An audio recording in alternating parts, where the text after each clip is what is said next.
Okay, what's good, everybody? Today is Monday, February 17th, 2025.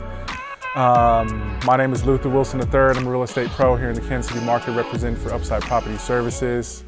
Working with investors, been investing in real estate for over the last decade or so, and we do a lot of seller finance transactions. We do a lot of private mortgages, and we do some creative type transactions. And so in today's video, that's kind of what I want to talk about. I want to talk about capital when it comes to seller financing as a strategy, okay? For a lot of investors, a lot of people interested in real estate, when they think of seller financing or creative financing, they think of it mostly as a way to be able to acquire the property. But where we've seen the most success has been using it to sell the property, essentially, or offer home ownership to buyers, to residents who may not want to go the traditional route, or they cannot go the traditional mortgage route for whatever reason. And so that's kind of been our thing, or my thing, for the last 10 plus years. And I got a couple mentors, of course, who've been doing it for 30, 40 years. And so first quarter 2025, as things have shifted in the market, and you guys, I talk about stuff that me and my clients have gone through or are going through. And that's kind of why I want to get into seller financing when it comes to the capital piece, because those are two key sticking points that me and my clients are working through as we speak. And so I think sharing some of this information will help some other, real estate pros, whether you're a lender or an agent or an investor. You might even be a property manager or contractor who's looking to invest and grow your money, so your money can start to grow more money instead of you having to go to work hours and working hard and doing this to grow your money. Your investments can spit you money each month. That's the idea, right, with investing. And so that's what I talk about a lot. And you can definitely check out my past videos. I get into seller financing even deeper. Of course, I talk about capital and strategy and operations as it pertains to real estate investing. And part of my mission, part of my goal is to give more. Okay, educate, inspire, and collaborate, continue to grow my business, marketing myself and my company, promoting it as well, type of thing. So when it comes to the financing for seller financing, the underlying debt is very important, okay? And so that's why I talk about funding and financing so much, because when one of my properties or an investor client of mine has a property and they want to offer seller financing, I have to dig in with them to figure out if it's a good fit, if it's a good match, so that it not only protects the seller or the investor, but B, also protects the buyer, puts them in a position where they have a fighting chance to win. And C, of course, we want to do things morally, legally, ethically, okay? And so these are the things that I talk about on a regular basis. And so when an investor has a single family home, right, and they want to do seller financing of some type, it really kind of depends on what type of seller financing they want to offer, okay? Because if they have a property and they have a mortgage on it, and it's a mortgage that's in first lien position, they may also have a second lien position loan that's recorded or possibly unrecorded. We got to understand what that underlying debt looks like. Is it short term? And is it interest only? And it has a balloon in 6 to 12 months that needs to be paid off? Or, in rare cases, I've worked with investors who own the property free and clear with no mortgage on it. That's fantastic, but it's a lot more rare now, at least from what I've seen. And then you got to figure out, like, okay, is it short-term funding in first lien position? Is there no debt on it? Or is there already a long-term mortgage in place? And then even if there is long-term financing in place, that it's just one loan and it's in first lien position and it's secured, we have to dig in a little bit deeper from there to figure out, okay, how many years are left? Is there a balloon? Is there or a payoff? Okay, because it might be a 20 or 30-year mortgage, but if there's a balloon coming due in 2 or 3 years or maybe 5 years, then that changes things, right? So if we have a mortgage, or if you have a mortgage that's in place on your single family home and you want to do seller financing and you know that you have a balloon coming due in 2 to 3 years, well, you could still make it happen. You're definitely just going to want to disclose that to your potential end buyer. Again, you might look at doing a lease option. There's different ways of doing rent to own. Our go-to has been contract for deed, of course. All right. And then if, depending on your situation, you might even offer subject to, let the buyer take over your existing mortgage type of thing.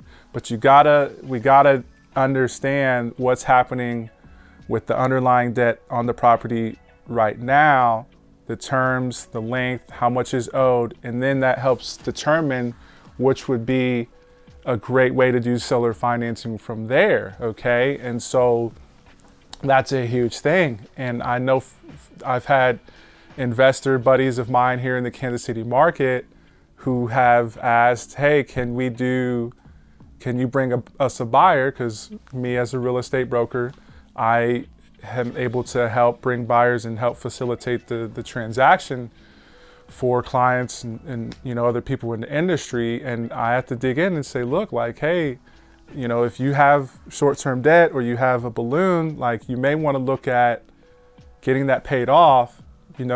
If you have a partner, if you have the capital and you could just pay off the debt, that's one thing. Or you could look at refinancing, okay, into a long-term, hopefully it's fully amortized. The gold standard is a 30-year fixed rate mortgage, right? A lot of times there's gonna be a prepayment penalty, for the first 3 years or perhaps the first 5 years, meaning that if you pay it off within the first 3 years or within the first 5 years, then they're going to charge some type of fee for the early payoff. But if there's no balloon, in 3 years and no balloon in 5 years, then it opens you up to be able to do seller financing on the back and in a manner that's more clean. Okay, again, you're gonna have to dig it a little bit deep and of course do your own research. I only have so much time that I can give out some game. You could definitely reach out. I mean, I'm doing consultations with investors on a regular basis and they are free for now. So if that's something you're interested in, hit me up, send a message in the comments, in a DM, that sort of thing. But seller financing, okay, like that underlying debt, what's happening with the property, the mortgage that's on the property right now, then you can kind of determine how to move forward from there. The reason that we've had really good success, meaning like low vacancy rate, low default rate, and large down payments is because we use debt that's clean and long-term, that doesn't have balloons more often than not, right?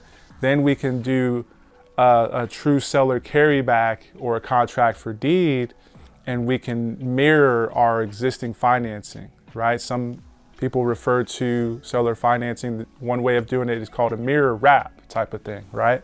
There's different ways to structure and handle these types of transactions.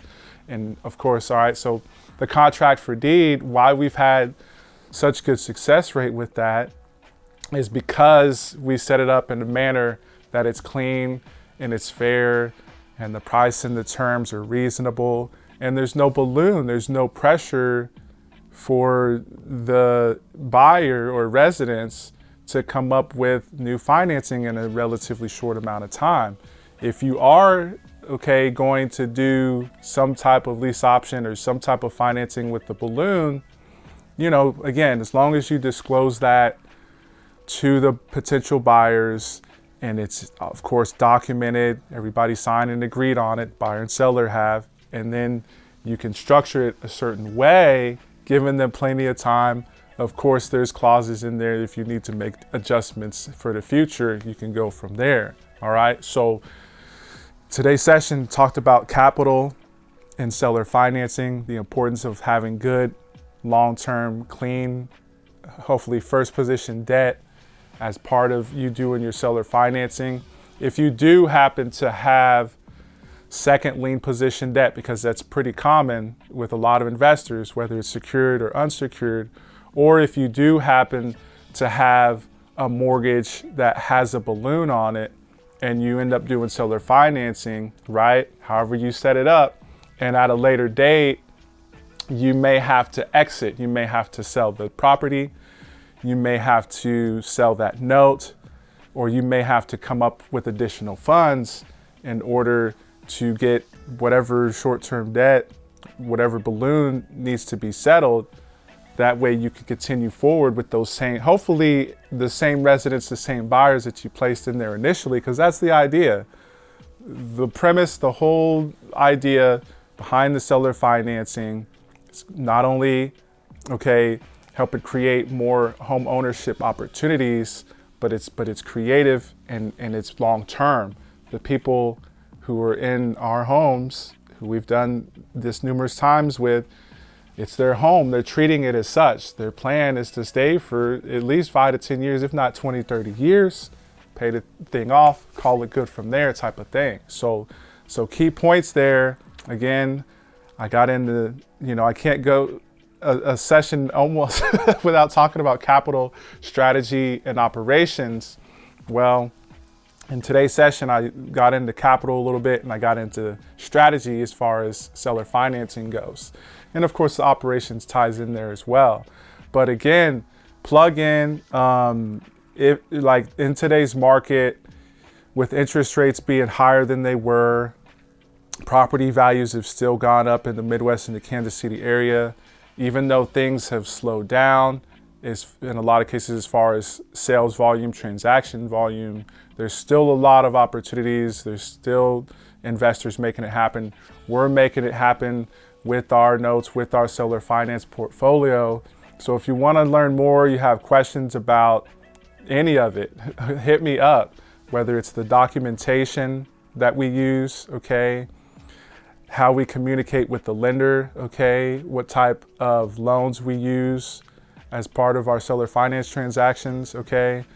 I've had a number of investors reach out asking how we find our end buyers who want, a lot of people are concerned, like, why would somebody want to buy a house doing seller financing? I can get into that as well. So feel free to hit me up. Again, it's Luther Wilson, Upside Property Services, Kansas City Real Estate. Peace, y'all.